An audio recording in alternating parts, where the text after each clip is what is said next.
하지만 하지도 않고 잘하려고 그러는 건 탐욕이라고 얘기합니다. 그렇죠. 그건 탐욕이죠.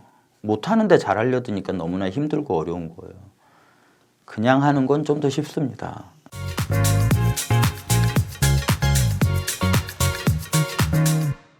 온라인이라서 그게 다 가능해지는 겁니다. 왜냐하면 제가 글을 써서 남한테 알릴 수 있는 공간이 온라인 말고 어디 있습니까? 대자보를 계속 붙일 수도 없고 노트를 쓸 수는 있겠지만 그 노트를 이제 어떻게 할 거냐. 소통이 되고 전파가 돼야지 그게 나라는 걸 알아보고 연결이 될 거 아닌가. 기업이 SNS를 요구를 하는데 그게 얘가 내 사생활을 침해하려나 보다. 이거는 SNS가 저의 분리되지 못하고 부캐로 분리되지 못하고 저의 육적 존재에 너무 많이 연결되어 있는 상황입니다. 뭐냐면 SNS의 친척이랑 학교 친구 그리고 학교 동료, 직장 동료 이걸 그리고 내가 좋아하는 어떤 영화 팬 그룹 이걸 다 짬뽕처럼 묶어 놓으면 이게 사생활 침해가 됩니다만 요즘 친구들은 그게 되게 익숙한 것 같아요. 중학교에서 고등학교 가면은 계정 새로 파고 어차피 친구 그룹이 달라지기 때문에 SNS에서 그러니까 그걸 굳이 섞을 필요가 없는 거죠. 계정마다. 그리고 내가 아이돌을 좋아한다. 그럼 아이돌 좋아하는 계정. 영화를 좋아한다. 영화. 애니메이션을 좋아한다. 애니메이션 좋아하는. 이게 부캐라고 부르는 것들은 사실 꽤 일찍 시작한 겁니다. 메타버스가 발명했다기보다. 그리고 그 부캐들, 그러니까 예를 들어서 내가 고양이를 키워서 이 고양이를 좋아하는 사람들끼리 모여져 있는 SNS를 이루고 있다.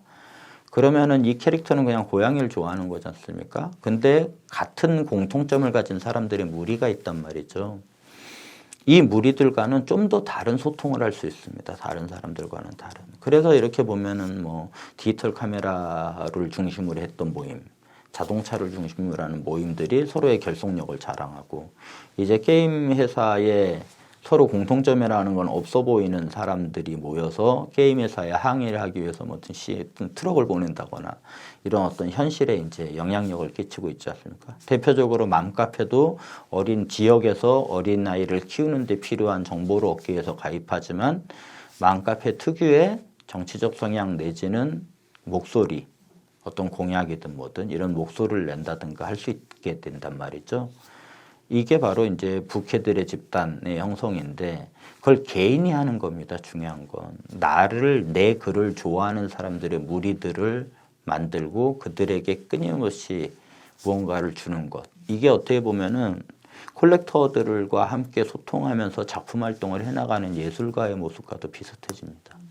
그때 당시엔 되게 작은 회사였어요. 넥슨의 이제 성정용 이사님이 만드시는 이제 바람의 나라 알바 비슷하게 갔다가 결국 뭐 좀 잘 진행되지 않아서 참여는 못했습니다만 어떻게 생각하면 이제 굉장히 극초기에 그 접촉을 한 셈이었죠.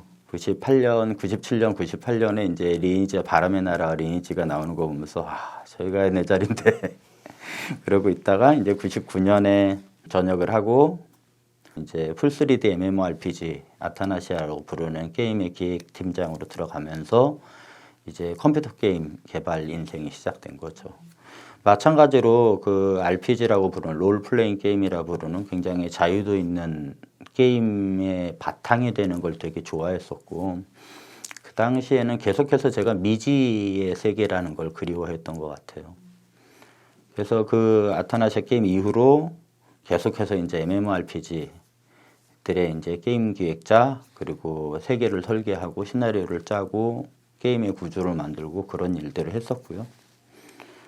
그러다가 이제 아까 말씀드렸던 아타나시아라는 게임을 즐기셨던 분이 이제 저 PD가 되시고 그 자기 프로젝트로 저를 초대하셔서 이제 기획팀 회사를 그만두고 기획팀장으로서 합류해서 프로젝트 데미안이라는 멋진 프로젝트의 기획팀장이 됐습니다.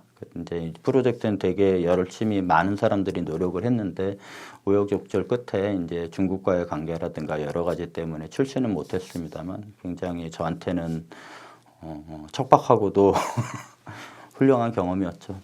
그러다가 그때쯤 2011년쯤에 저는 게임이라는 것은 점점 대중화가 되는 것이고 이제 우리의 미래는 문화 콘텐츠 같은 것들을 대학교에서 배워온 신규 인력들이 유입됨으로써 게임의 미래가 열릴 거다. 단지 이제 우리가 막 틀에 정해져 있었던 딱 환타지 아니면 SF 이렇게 딱 정해져서 그걸 그냥 계승 발전이라기보다 계승 변조시키는 그런 일들만 할 게 아니라 언젠가는 우리의 문화와 역사 내지는 좀 더 다채로운 것들을 담게 될 것이다. 이 이야기를 건너 들으신 이제 건국대학교 김기덕 교수님을 만나게 됐어요. 그래서 그게 인연이 돼서 이제 대학 강단에 서게 되는 실무와 이걸 진행을 했죠. 그러다가 2015년에 이제 MCN 업체에 이제 게이미피케이션 밸류업 같은 걸 제안을 받았어요. 그러니까는 게임과는 상관없지만 게임의 어떤 요소들을 한번 도입해 볼 수 있겠다. 그런 것들에 대한 니즈. 이제 메타버스라든가 세계관의 세계가 도래하면서 이제 업계의 관심들도 굉장히 높아졌습니다. 이런 것들 ESG라든가 진정성이라든가 이런 거에 대응하기 위해서 이제 메타버스에 대해서 이제 페이스북에 긴 글을 쓰다 보니 DBR에 기고를 하게 되는 기회를 받게 됐고 그 뒤에는 이제 각 이제 대기업분들의 연락이라든가 질문 같은 걸 받게 되고 저 같은 경우는 이제 페이스북에 계속 글을 남기니까 패친들은 이제 제가 어떤 사상과 생각으로 이걸 발전시켜 왔는지를 연속해서 보시기 때문에 좀 더 진정성 있게 느껴지시는 것 같아요. 그냥 어디서 유행하니까 그냥 하는 말이 아니라 저는 그 궤적 이어지는 것 어떤 상황을 하나 보여주는 것과 면접 때 난생 처음 봤으면 그 사람을 판단하기가 굉장히 힘들지 않습니까? 그래서 거기에 한 노하우라든가 에티튜드 마치 눈을 감고 더듬어서 걸어가는 듯한 그런 관계가 됐다면 SNS라는 게 사람들은 그걸 사생활로만 생각을 합니다만 자신의 생각과 연구의 발전을 계속해서 노출시킬 수 있는 공간입니다. 연속된 기록은 굉장한 진정성을 갖습니다. 얘가 이걸 하루아침에 이 소리를 하는 게 아니다 라는 거 말이죠. 수년 전부터 계속해서 얘는 이 길을 발전시켜왔고 생각을 고도화시켜왔다라는 증거가 될 수 있거든요. 그게 만약에 실명으로 하는 게 부담스러우면 부캐라도 하시면 됩니다. 미술을 좋아하는 부캐, 음악을 좋아하는 부캐, 계정들을 만들어서 하시면 되죠. 당장 저야 되게 그 컴퓨터를 시작점으로 했기 때문에 굉장히 일찍 이 온라인 세계에 익숙해지면서 커뮤니티 활동이라든가 이런 걸 적극적으로 해나가고 제 나이대 내지는 저보다 더 어려도 그 사람보다 훨씬 더 개방적이면서도 생각을 공유하는 단계를 갖다가 흘러올 수 있었죠. 그리고 애초에 습관이 무언가를 계속해서 생각나면 마치 메모장처럼 그냥 SNS를 사용하는 습관이 든 겁니다. 굉장히 재정상이 힘들었을 때도 어마어마한 양을 쉬지 않고 올렸거든요. 그랬더니 이제 어느 기회가 닿았을 때 그분이 저에 대해서 굉장히 많은 걸 알고 계세요. 그러니까 속칭 얘기하는 면접이라든가 어떤 걸 어필하는 게 생략돼 버리는 거죠.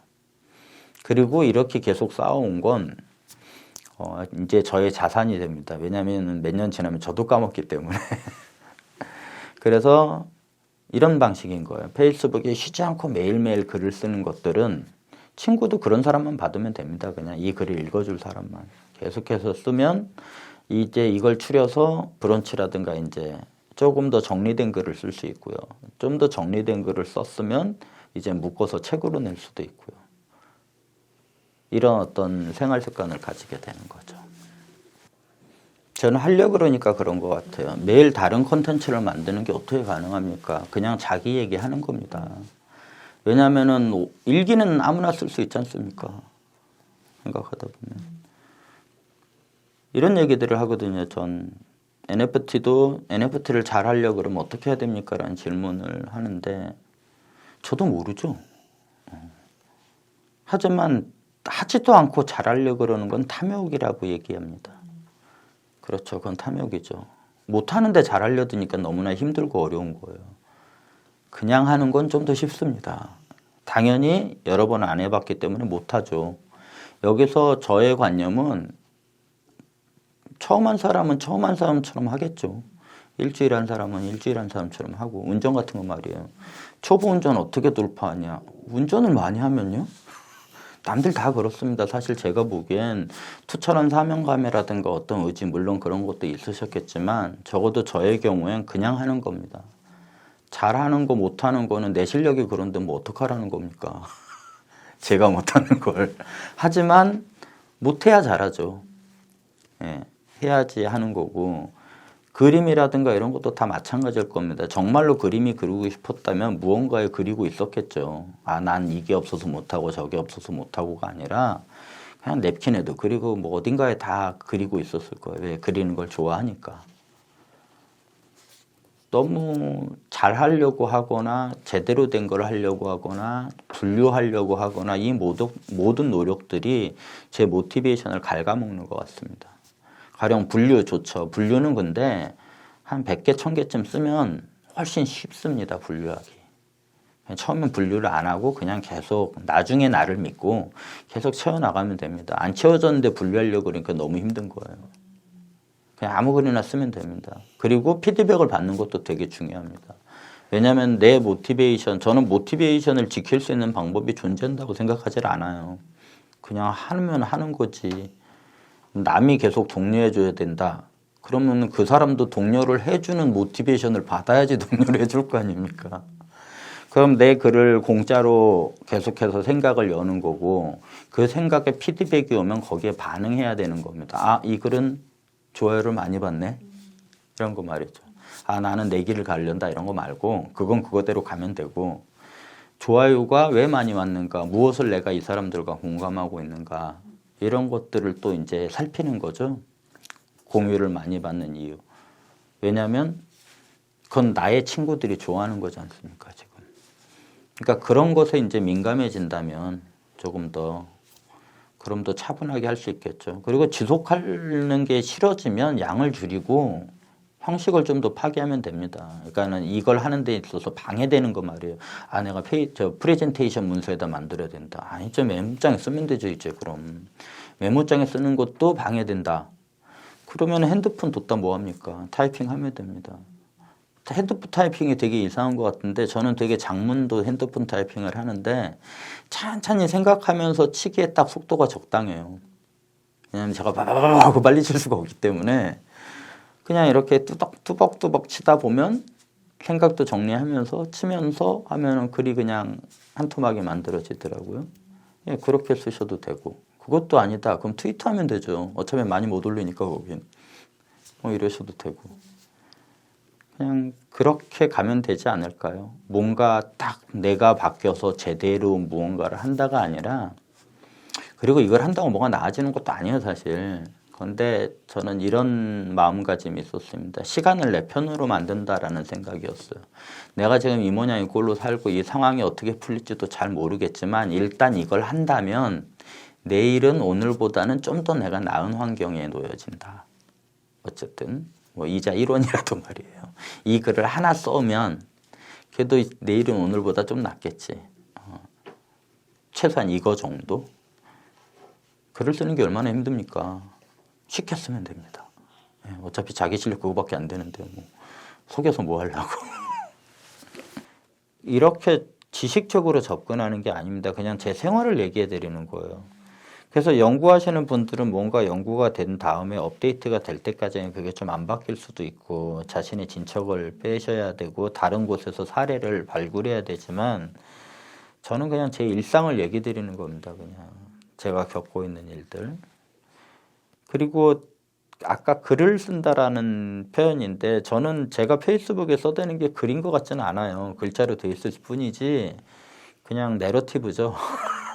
뭔가를 그냥 쭉 얘기하고 있는 거, 이야기의 흐름.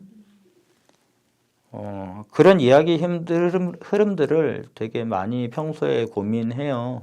생각을 하고 이야기의 흐름들을 만들어낸다는 거는 옛날에 제가 감명 깊게 읽은 게 유재석이 삼행시로 떴을 때 사람들은 그걸 보고 센스가 좋다고 얘기했지만 이게 사실인지는 아닌지 모르겠는데 어디서 봤나 그랬나. 집에 가보면 모든 연예인들 이름으로 삼행시가 포스트잇으로 다 붙어 있다고. 그래서 누가 등장해서 자기 이름으로 삼행시를 요구해도 그걸 대답할 수 있는. 저도 그런 거라고 생각합니다. 왜냐하면은 이 많은 플롯들이라든가 이야기들은 저 스스로 제가 만나고 경험하는 것들을 해석하기 위해서 끊임없이 반복하고 있는 것들이라 무슨 얘기를 해주시거나 그러면은 이야기의 흐름들이 제가 한번 갔던 길들인 거죠. 따지고 보면. 그러면은 좀 더 이해하기가 쉬워지고.